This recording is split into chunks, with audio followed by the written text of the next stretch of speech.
El Principado fue el sistema político instaurado por Octavio Augusto, tras el fin de las guerras civiles. Aunque aparentaba mantener la antigua república, el emperador concentraba en su persona la autoridad suprema, como en la monarquía. Augusto gobernaba con el apoyo del Senado, controlaba el ejército y la religión, y se presentaba como el primer ciudadano, para no parecer un monarca. Todo esto trajo orden, prosperidad y bases firmes para el desarrollo del Imperio Romano.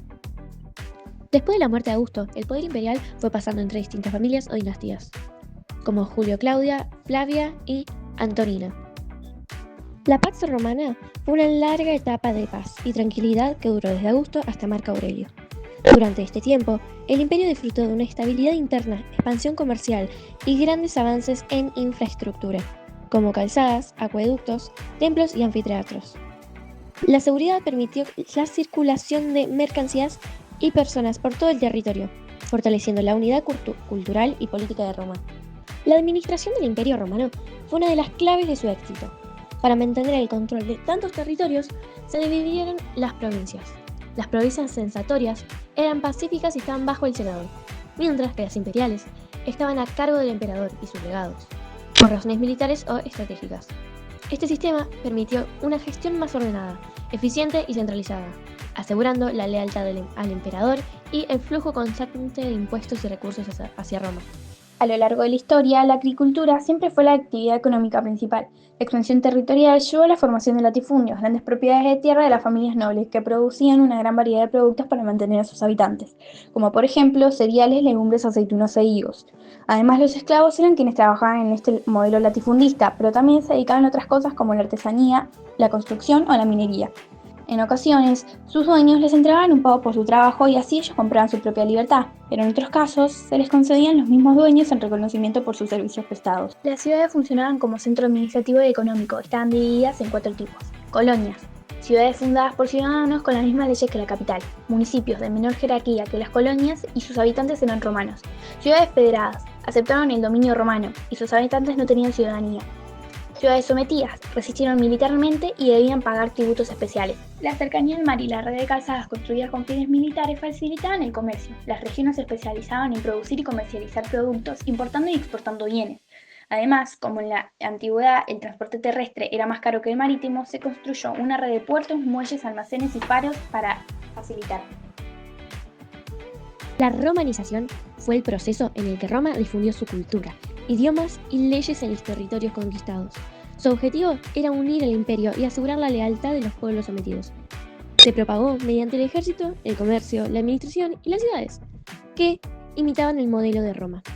En Europa occidental fue más profunda, mientras que en el oriente se mantuvieron tradiciones locales. La Roma imperial estuvo acompañada por el desarrollo del arte, en especial la arquitectura. Se centró mucho en la monumentalidad, como los palacios y templos. También se construyeron obras públicas importantes, como acueductos y termas. La literatura romana abarca bastantes géneros, como la poesía y la sátira. En cuanto a sus funciones, esta tuvo una finalidad ideológica. El arte romano, influido por el helenístico, creó un estilo propio que se destacó en la escultura, especialmente en los retratos y decoraciones de edificios. En la pintura sobresalieron los frescos, con fines decorativos, y temas de paisajes, historia y mitología. La religión oficial en Roma era politeísta y estaba estrechamente vinculada con la política y el poder imperial. Originalmente, los romanos creían en numerosas deidades y espíritus protectores, y con el tiempo asimilaron a los dioses griegos dándoles nombres latinos. El culto se dividía en privado, en el hogar honrando a los antepasados dirigido por el pater familias, y público, culto estatal a los grandes dioses presidido por los pontífices. Durante el imperio, los emperadores eran divinizados y al morir eran elevados a la condición de Dios en una ceremonia llamada apoteosis. Los romanos eran generalmente tolerantes con otras religiones, siempre que respetaran el culto oficial. Sin embargo, en este contexto surgió el cristianismo con la figura de Jesús de Nazaret. Jesús predicaba el amor al prójimo, la igualdad y la vida eterna. Los cristianos se negaron a rendir culto al emperador y a ser reclutados en los ejércitos, lo cual iba en contra de la jerarquía y el militarismo romano. Por su prédica igualitaria y la promesa de vida eterna, el cristianismo tuvo un gran éxito, especialmente entre la población más humilde. Esto llevó a persecuciones masivas como la iniciada bajo el gobierno de Nerón. Finalmente, en el año 313 d.C., el emperador Constantino concedió la libertad de culto, Edicto de Milán, y en el 380 d.C. Teodosio lo estableció como la religión oficial del Imperio Romano.